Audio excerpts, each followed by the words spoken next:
भोला छथिन पर्वत के रबैया, बसहा चरबैया।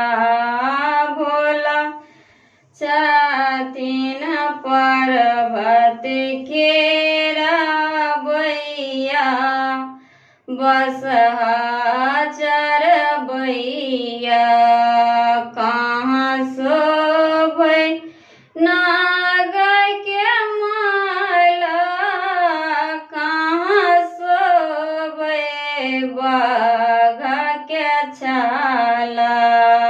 कहाँ शोभै नाग के माला, कहाँ शोभै बाघ के छाला। कहाँ शोभै पैरो के खरमुआ, एवं भोला। कहाँ शोभै पैरो के खरमुआ, एवं भोला। अगल शोभै नाग के माला, डाँरे शोभै बाघ के छाला।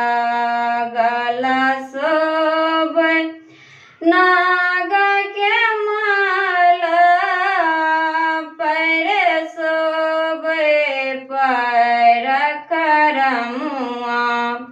भोला छथिन पर्वत के रबैया,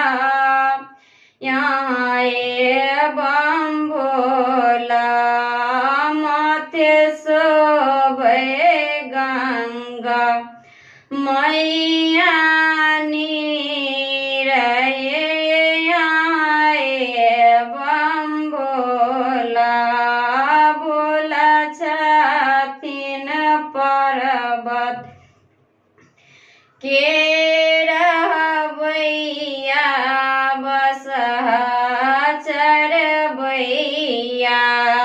भोला छथिन पर्वत के रबैया, बसहा चरबैया।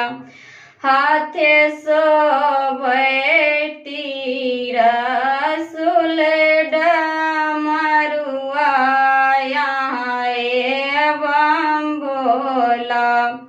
भोला छथिन पर्वत के रबैया,